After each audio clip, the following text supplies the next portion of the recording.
In the world of horror, remakes often walk a fine line between paying homage to the classics and falling short of their predecessors, but sometimes a fresh take on a beloved story not only does justice to the original, it elevates it to new, terrifying heights, whether through advancements in technology, a new cultural lens, or simply reimagining an already eerie concept in a way that hits harder. Some horror remakes have proved to be more effective and even scarier than the films that came before them. In this video, we're exploring one of those rare gems that surpassed its original, offering a new brand of horror with 2005's House of Wax. House of Wax is a remake to the 1953 classic starring Vincent Price, and in that film we see Professor Henry Jared. He's a skilled artist known for his lifelike wax figures. He ends up facing pressure from his business partner Matthew in order to create more sensational exhibits. Henry refuses to, so what does his business partner Bert do? He sets fire to the studio. He ends up destroying all of Jared's work in hopes of claiming insurance. Now Jared is believed to be dead, however 18 months later he resurfaces with a brand new exhibit, and he's focused on recreating his most prized piece, Marie Antoinette. Now he ends up finding the perfect model, Sue Allen, his assistant's beautiful friend. Now his new method for bringing his creations to life are pretty disturbing. Now while the original movie was a charming B-flick horror movie, the 2005 version, it took the concept of a creepy wax museum and transformed it into a grisly, heart-pounding slasher. With a modern twist, a high-budget production, and genuinely unsettling atmosphere, House of Wax not only updated the narrative for a new generation, but it became a standout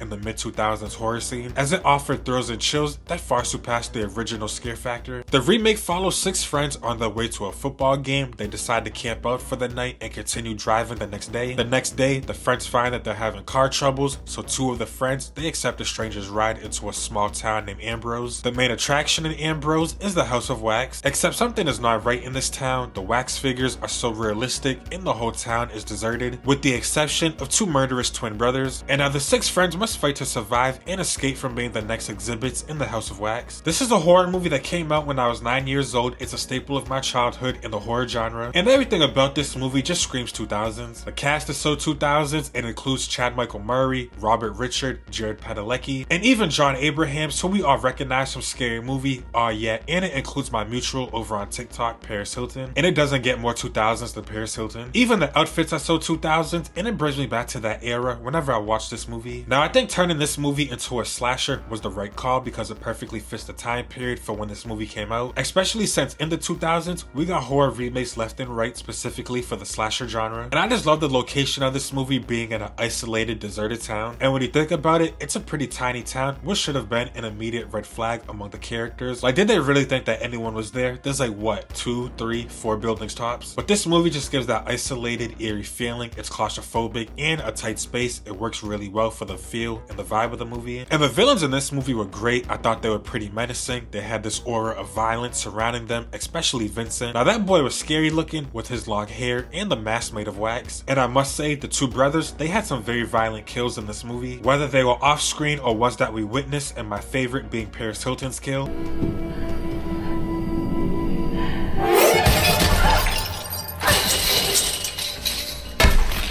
Her entire cat and mouse sequence, it was brilliant, and to see it cap off with the pole driving through her face, that was just mean. And the one scene that stuck with me since I was 9 years old, it was the scissor scene where we see Vincent cut open Jared Padalecki's Achilles. That scene is just painful from watching it. Like, you could just feel the pain he's going through. Hey! Whoa!